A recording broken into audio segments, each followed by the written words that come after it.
Sir നമസ്കാരം. നമസ്കാരം. കെടുകാര്യസ്ഥതയും ധൂർത്തും അഴിമതിയും തൻ പ്രമാണിത്വവും മുഖ്യമന്ത്രി പിണറായി വിജയൻ എന്ന അതികായന്റെ പതനം ഉറപ്പിക്കുന്ന തരത്തിലുള്ള ഭരണം തന്നെയാണ് കഴിഞ്ഞ 10 വർഷമായി കേരളം കണ്ടത്. തിരുവായ്ക്ക് എതിർവായില്ലാത്ത, ചോദ്യം ചെയ്യപ്പെടാനാവാത്ത അപ്രമാദിത്വത്തോടുകൂടി പാർട്ടിയിലും ഭരണത്തിലും കൊടികുത്തി വാണിരുന്ന നേതാവ്. CPM എന്നാൽ പിണറായി, പിണറായി എന്നാൽ CPM. ഈ ഒരു ധാരണയായിരുന്നു അണികൾക്കും പ്രവർത്തകർക്കും ഇടയിൽ ഉണ്ടായിരുന്നത്. അഥവാ പിണറായി വിജയൻ അങ്ങനെ ഒരു സത്വബോധമാണ് പിണറായി വിജയനെ കുറിച്ച് അവർക്കിടയിൽ ഉണ്ടാക്കി കൊടുത്തത്. ഇതുകൊണ്ട് തന്നെയാണ് ഇന്ന് കാണുന്ന തരത്തിലേക്ക് CPM കൂപ്പുകുത്തിയത് എന്ന് രാഷ്ട്രീയ നിരീക്ഷകരെല്ലാവരും ചൂണ്ടിക്കാണിക്കുന്നു.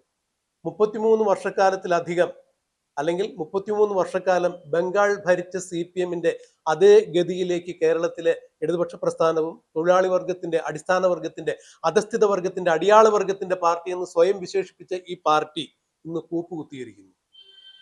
ഒരു ഭരണാധികാരി എങ്ങനെ ഏകാധിപത്യ സ്വഭാവത്തോടുകൂടി സ്വേച്ഛാധിപതിയായി വാഴുന്നുവോ അത്രത്തോളം ആ പാർട്ടിയുടെയും ഭരണാധികാരിയുടെയും അന്ത്യം കുറിക്കപ്പെടുന്നു എന്നുള്ള ഒരു ആപ്തവാക്യം പോലെ തന്നെയായി പോയി പിണറായി വിജയന്റെ ദയനീയമായ പരാജയം. സ്വന്തം തട്ടകത്തിൽ പോലും അദ്ദേഹത്തിന്റെ ഭൂരിപക്ഷം കുറയുന്നതാണ് കണ്ടത്. കഴിഞ്ഞ നിയമസഭാ തെരഞ്ഞെടുപ്പിൽ, അതായത് രണ്ടാം പിണറായി വിജയൻ സർക്കാർ അധികാരത്തിൽ വരുമ്പോൾ 50,000-ലധികം വോട്ടിന്റെ ഭൂരിപക്ഷത്തിന് വിജയിച്ച പിണറായി വിജയൻ ഇക്കുറി അദ്ദേഹത്തിന്റെ ഭൂരിപക്ഷം സ്വന്തം തട്ടകത്തിൽ 20,000-ലേക്ക് ഒതുങ്ങി. അതായത് 30,000 വോട്ടുകൾ, സ്വന്തം പാർട്ടിക്കാരുടെ വോട്ടുകൾ പോലും ചോർന്നു പോയിരിക്കുന്നു. ഇവിടെ എങ്ങനെയാണ് ഒരു ഭരണാധികാരിയുടെ പതനം സാറ് വിലയിരുത്തുന്നത്? രാഷ്ട്രീയത്തിൽ ജയവും പരാജയവും തെരഞ്ഞെടുപ്പ് രംഗത്ത് പതിവാണ്. എന്നാൽ ഇത്ര കണ്ട് ദയനീയമായ ഒരു തോൽവി പിണറായി വിജയൻ ക്ഷണിച്ചു വരുത്തിയതല്ലേ എന്നുള്ള ചോദ്യത്തിന് എങ്ങനെയാണ് ഒരു രാഷ്ട്രീയ നിരീക്ഷകൻ, ഒരു സാമൂഹ്യ പ്രവർത്തകൻ എന്ന രീതിയിൽ സാർ ഇതിനെ നോക്കിക്കാണുന്നത്? നമസ്തേ. ഞാൻ ഒരു പ്രാഗൽഭ്യമുള്ള രാഷ്ട്രീയ നിരീക്ഷകനല്ല. കാര്യം രാഷ്ട്രബോധം ഉണ്ടെങ്കിലും ഇന്നത്തെ രാഷ്ട്രീയത്തിനോട് എനിക്ക് യാതൊരു യോജിപ്പുമില്ല. ഇവരറിയേണ്ടിയിരുന്നത് കഴിഞ്ഞ 73 വർഷമായിട്ട് ജനങ്ങൾക്ക് ബോധം ഉണ്ടാവുകയും എന്നാൽ പടുവൃദ്ധ നേതൃത്വം അന്ധമായിട്ട് നശിക്കുകയും ചെയ്ത ഒരു കാഴ്ചപ്പാടാണ്. 10 വർഷം നഷ്ടപ്പെട്ടത് കമ്മ്യൂണിസ്റ്റിന് മാത്രമല്ല, ഇവിടുത്തെ ജനതയുടെ മൊത്തം 10 കൊല്ലമാണ് നഷ്ടപ്പെട്ടത്. പക്ഷേ അവരത് പ്രതികരിക്കാതിരുന്നത് അവർ വിദ്യാഭ്യാസപരമായിട്ട് സിവിക് സെൻസ് നേടിയതുകൊണ്ട് മാത്രമാണ്. ഇല്ലെങ്കിൽ അരാജകത്വത്തിലേക്കും ദിവസവും അടിയും ഇടിയിൽ കൂടെ ഈ രാജ്യത്തിനെ നശിപ്പിച്ചത് എടുത്തന്നെ, കുട്ടിച്ചോറാക്കിയാണ്. ഇപ്പം നമുക്ക് കുറെ സാമ്പത്തിക കടങ്ങൾ, ബാധ്യതകൾ മാത്രമാണ് ഇയാൾ വഴി വന്നേക്കുന്നത്. അത് ബുദ്ധിയുള്ള ഒരു ഭരണചക്രം തിരിക്കാൻ അറിയാവുന്ന ഏതെങ്കിലും നിപുണന്മാർ കയറിയാൽ ഇരുട്ടി വെളുക്കുന്നതിന് മുമ്പ് നമുക്ക് ലോകോത്തരമായ രീതിയിലെത്താം. കാര്യം സാമ്പത്തിക നഷ്ടം മാത്രമല്ല, ഒന്ന് ഇടപെട്ട് സംസാരിക്കുകയാണെന്ന് വിചാരിക്കരുത്. സാമ്പത്തിക നഷ്ടം മാത്രമല്ല, സാറ് പറഞ്ഞ പോലെ നമ്മള് ഈ ഭാരതത്തിലെ സംസ്ഥാനമായി കേരളം ഏറെ മുന്നോട്ട് പോയിരിക്കുന്നത് അതിന്റെ സാംസ്കാരിക നിലവാരം കൊണ്ട് തന്നെയാണ്. ഇവിടെ സാംസ്കാരിക നിലവാരം ഇന്ത്യയിലെ മറ്റേത് സംസ്ഥാനങ്ങളെ അപേക്ഷിച്ചും നമ്മുടെ ലിറ്ററസി വളരെ വലുത് തന്നെയാണ്. അതുപോലെ തന്നെ ഒപ്പം സംസ്കാരവും കൂടിയിരിക്കും. ഈ സാംസ്കാരിക അവബോധത്തിന്റെ അടിസ്ഥാനത്തിലാണ് സാർ ഉദ്ദേശിച്ചതുപോലെ ഒരു കമ്മ്യൂണൽ ഇഷ്യൂസ് ഒക്കെ ഇവിടെ ഉണ്ടാവാതെ പോയത്. പക്ഷെ അപ്പോഴും മറ്റു ചില പ്രശ്നങ്ങളുണ്ട്. അതായത് റാങ്ക് ഹോൾഡേഴ്സിന് പോലും ജോലി കിട്ടാത്ത അവസ്ഥയിലേക്ക് കാര്യങ്ങൾ മാറിയിരിക്കുന്നു. 1ാം റാങ്കുകാരിയായ ഒരു പെൺകുട്ടി തനിക്ക് ജോലി PSC റാങ്കിൽ വന്നിട്ടും ആ കുട്ടിക്ക് ജോലി കിട്ടാതെ പോകുന്നു. സ്വജനപക്ഷപാതം, അതായത് പിൻവാതിൽ നിയമനം. ഇതുപോലെ സാധാരണ അടിസ്ഥാന വർഗത്തിന്റെ പ്രശ്നങ്ങൾ അന്വേഷിക്കാൻ നടക്കുന്ന ആശാ വർക്കർമാർ, അവര് സാധാരണക്കാരന്റെ ആരോഗ്യ പരിപാലനത്തിൽ വെയിലും മഴയും വകവയ്ക്കാതെ കേരളം 300 രൂപ മാത്രം ഓണറേറിയം കിട്ടുന്ന ഒരു ജോലി കൊണ്ട് നടക്കുമ്പോൾ ഇവർക്ക് ഒരു 100 രൂപ പോലും കൂട്ടിക്കൊടുക്കാൻ സാധിക്കാതെ പോയ ഭരണവർഗത്തിന്റെ കടുത്ത പരാജയം. നിത്യോപയോഗ സാധനങ്ങൾക്ക് കൃത്യമായി മാർക്കറ്റിൽ ഇടപെടുന്ന ആളെന്ന രീതിയിൽ അത് കൃത്യമായി സാറിന് ചൂണ്ടിക്കാണിക്കാൻ സാധിക്കും. നിത്യോപയോഗ സാധനങ്ങൾക്ക് വില വർധനവ്, ഉപ്പ് തൊട്ട് കർപ്പൂരം വരെയുള്ള സാധനങ്ങളുടെ വില വർധനവ്. അപ്പോൾ കേവലം ഒരു ഏകാധിപത്യ സ്വഭാവത്തോടു കൂടി ഒരു മുഖ്യമന്ത്രി നാട് ഭരിക്കുമ്പോൾ സാമ്പത്തിക നഷ്ടം മാത്രമല്ല സാർ വന്നിരിക്കുന്നത്. ഇന്ന് ഇവിടുത്തെ യുവതയ്ക്ക് ഇവിടെ പഠിക്കുവാനുള്ള സൗകര്യങ്ങളില്ല. എല്ലാവരും നാടുവിട്ട് പുറത്തേക്ക് പോയിക്കൊണ്ടിരിക്കുന്നു. പഠിച്ചിറങ്ങിയാൽ ഇവിടെ ജോലി കിട്ടുന്നില്ല.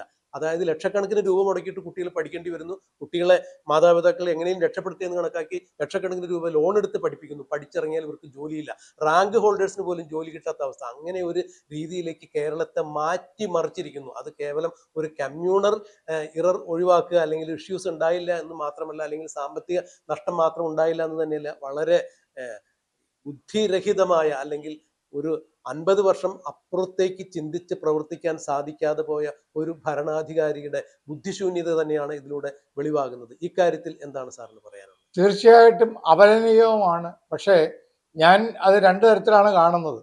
ഒന്ന്, ഇവിടുത്തെ ജനതയ്ക്ക് ഇതൊരു പാഠമായിട്ട് ഉൾക്കൊണ്ടുകൊണ്ട്, കാര്യം പ്രതികരണശേഷി നഷ്ടപ്പെട്ടിട്ടില്ലാത്ത ജനതയായതുകൊണ്ടാണ് അവർ വോട്ടിൽ കൂടെ അതിനെ മറുപടി കൊടുത്തത്. പക്ഷെ അപ്പോഴും ശങ്കരൻ തെങ്ങിൽ തന്നെയാണ്. ഇന്നത്തെ ഒരു രീതിയിൽ കൂടെയുള്ള ഒരു രാഷ്ട്രീയ, ഇപ്പൊ ഈ വിജയിച്ച് നിൽക്കുന്നവർ അത്ര നല്ലവരല്ല. പക്ഷെ അവരെങ്കിലും ഇനിയെങ്കിലും നല്ല രീതിയിൽ കൂടെ ജനങ്ങൾക്ക് വേണ്ടി, അതായത് ഇപ്പൊ അവര് ചിലര് പറയുന്ന കേട്ടു, ഞങ്ങളുടെ ആളുകളെ തല്ലി തകർത്തു, അതുകൊണ്ട് ഞങ്ങൾ ഇവിടെ പോലീസിങ് അല്ല വേണ്ടത്. പോലീസ് എന്ന് പറയുന്നത് അനുസരണയുള്ള അതായത് ഭരണാധികാരികളുടെ ചൊൽപ്പടിക്ക് നിൽക്കുന്ന ഒരു പോലീസിങ് ആണ് ഇവിടെ ഉള്ളത്. അപ്പൊ അതുകൊണ്ട് ഇന്നലെ ഞങ്ങളെ തല്ലി, ഇന്ന് തിരിച്ചു തല്ലാം എന്നുള്ള രീതിയിൽ കൂടെ ജനങ്ങളുടെ കൈയടി വാങ്ങുന്നതിന് പകരം വളരെ കാര്യക്ഷമമായ രീതിയിൽ കൂടെ സാമ്പത്തികമായിട്ടും എല്ലാ രീതിയിൽ കൂടെയുള്ള ഒരു ഉയർച്ചയ്ക്ക് വേണ്ടുന്ന ഒരു ഭരണ സംവിധാനം വേണം വരാൻ. അതാണ് ഞാൻ പറഞ്ഞത്. ഇപ്പോഴത്തെ ഈ ജയിച്ചു നിൽക്കുന്നവരെ കുറിച്ച് പോലും നമുക്ക് ഉത്കണ്ഠാകുലരാണ്. കാര്യം വെച്ച് കഴിഞ്ഞാൽ ഇന്നവരെ അവർക്കൊരു പ്രധാനമന്ത്രി അല്ല ഒരു മുഖ്യമന്ത്രിയെ ചൂണ്ടിക്കാണിക്കാൻ സാധിച്ചിട്ടില്ല.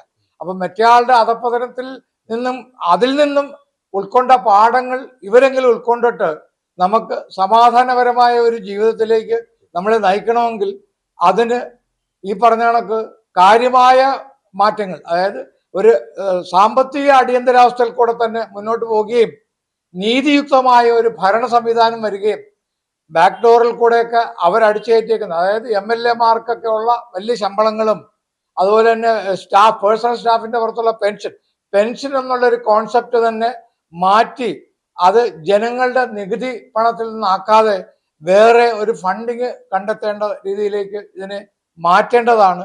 അതിന് വേണ്ടുന്ന ഭരണ നിപുണത ഉണ്ടാവണം. കാര്യം ആധുനിക രീതിയിലുള്ള പല ഡെവലപ്മെന്റ്സും ആർട്ടിഫിഷ്യൽ ഇന്റലിജൻസ് ഉൾപ്പെടെ നല്ല കാര്യങ്ങൾക്ക് വേണ്ടി ഉപയോഗിച്ച് ഇവിടുത്തെ ശാരീരികവും സാമ്പത്തികമായിട്ടുള്ള അഭിവൃദ്ധിയിലേക്ക് വരണം എന്നുള്ളതാണ്. പിന്നെ ഇടതുപക്ഷത്തിനെ കുറിച്ച് പറഞ്ഞു കഴിഞ്ഞാൽ നമ്മുടെ ഈ വിദ്യാഭ്യാസപരമായ രീതിയിൽ കൂടെ ഇവിടുത്തെ ബഹുഭൂരിപക്ഷം ആളിലും ഒരു ഇടതുപക്ഷ ചിന്താഗതി ഉള്ളതാണ്. ഒരു പരിധി കഴിഞ്ഞാൽ മതേതരത്വം തന്നെ ചിന്തിക്കുകയും ആധുനിക സംസ്കാരം ഉൾക്കൊള്ളാൻ ആഗ്രഹിക്കുന്നവരുമാണ്. പക്ഷെ അവരെ നിരാശയിലാക്കി അവരെ വെറും കെടുകാര്യസ്ഥ കൊണ്ട് നശിപ്പിച്ച ഒരു അവസ്ഥയിലേക്ക് മാറ്റി.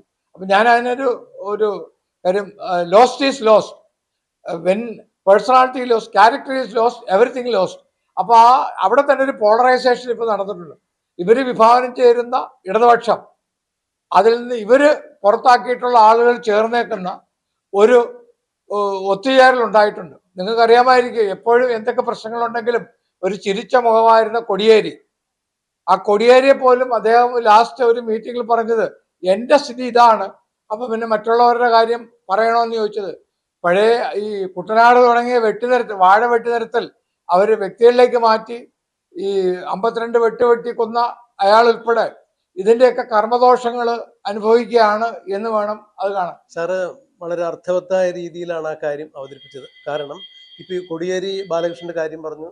CPM-ന്റെ സംസ്ഥാന സെക്രട്ടറി ആയിരുന്ന മുൻ ആഭ്യന്തര വകുപ്പ് മന്ത്രിയായിരുന്നു കോടിയേരി ബാലകൃഷ്ണൻ. CPM-ന്റെ സൗമ്യ മുഖം തന്നെയായിരുന്നു, ചിരിക്കുന്ന മുഖം തന്നെയായിരുന്നു.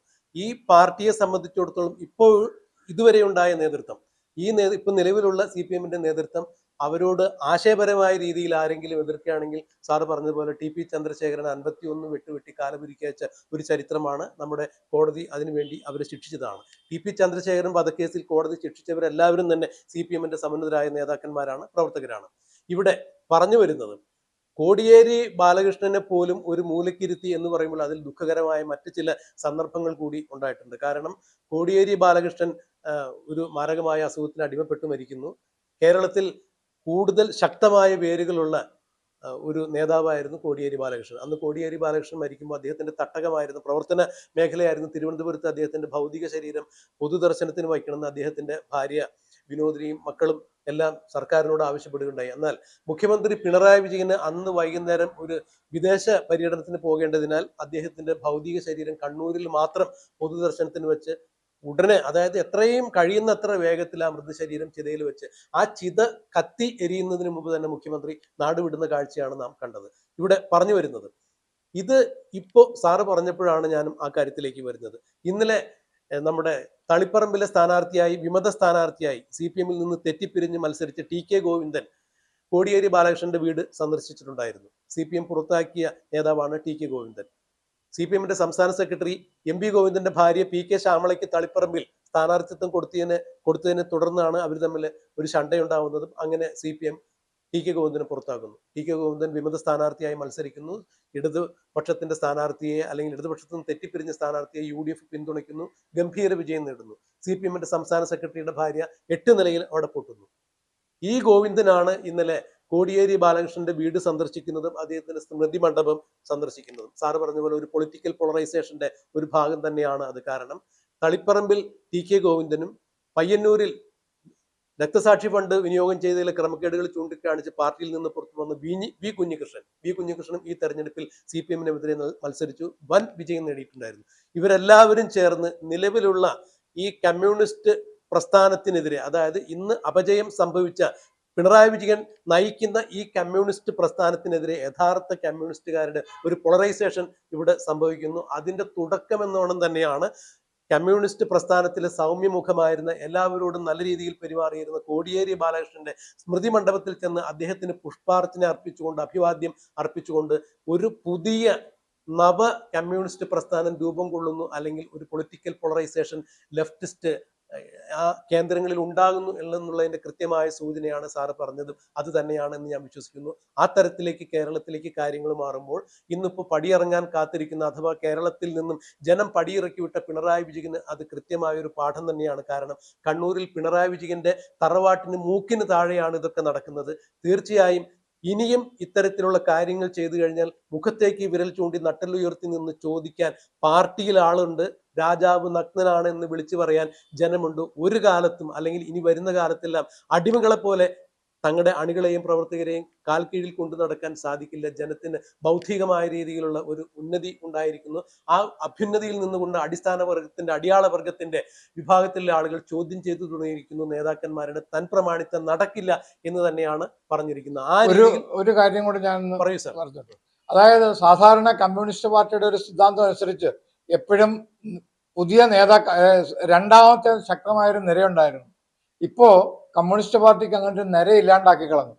ഒരു മുഖം ഒരു സ്വരം എന്ന അവസ്ഥയിലേക്ക് മാറി. അപ്പൊ ആ ഏകാധിപത്യത്തിന്റെ അധപ്പതനം സംഭവിച്ചിട്ടുണ്ടെങ്കിലും കമ്മ്യൂണിസ്റ്റ് പാർട്ടി കേരളത്തിൽ നശിക്കരുത് എന്ന് വിശ്വസിക്കുന്ന ഒരാളാണ്. ഇടതുപക്ഷം നശിക്കാൻ പാടില്ല. കാരണം കൃത്യമായ രീതിയിൽ കാര്യകാരണ സഹിതം വിമർശനാത്മകമായ രീതിയിൽ നാട്ടിലെ പ്രതിപക്ഷമായെങ്കിലും നിലനിൽക്കാൻ ഇടതുപക്ഷം കൂടിയേ തീരൂ. ഇടതുപക്ഷം ഇവിടെ നിലനിൽക്കണം. പക്ഷെ ഇന്ന് കാണുന്ന രീതിയിലുള്ള കമ്മ്യൂണിസത്തിന്റെ അപജയങ്ങൾ അംഗീകരിക്കാൻ സാധിക്കില്ല എന്നാണ് യഥാർത്ഥ കമ്മ്യൂണിസ്റ്റ് വിശ്വാസികൾ പറയുന്നത്. അതാണ് അമ്പലപ്പുഴയിൽ പാർട്ടിയിൽ 63 വർഷത്തെ പാരമ്പര്യം വലിച്ചെറിഞ്ഞ് പുറത്തു പോകുന്ന G സുധാകരനും, അതുപോലെ TK ഗോവിന്ദൻ തളിപ്പറമ്പിൽ 60 വർഷത്തെ പാരമ്പര്യമാണ് CPM-ൽ ഉണ്ടായിരുന്നത്, V കുഞ്ഞികൃഷ്ണൻ, ഇവരെല്ലാവരും പുറത്തു വന്ന് CPM-ന്റെ ചോദ്യം ചെയ്യപ്പെടാനാവാത്ത ഒരു മുഖം ഒരു സ്വരം എന്ന നേതാവിനെ എതിർക്കുമ്പോൾ അവിടെ വലിയൊരു പോളറൈസേഷൻ. അല്ല, ഒരു കാര്യം കൂടെ എനിക്ക് പറയാനുള്ളത്, പഴയ ഗുണ്ടായുസം ഉപയോഗിച്ചിട്ടുള്ള റോഡിൽ കിടന്ന അടിയും, അല്ലെങ്കിൽ വിദ്യാർത്ഥികളെ ഇറക്കി വിട്ടുള്ള സമരങ്ങളോ, അല്ലെങ്കിൽ CIT-കാരെ ഇറക്കി വിട്ടുള്ള ഗുണ്ടായുസം കൊണ്ടല്ല ഇനി പാർട്ടി നിലനിൽക്കേണ്ടത്.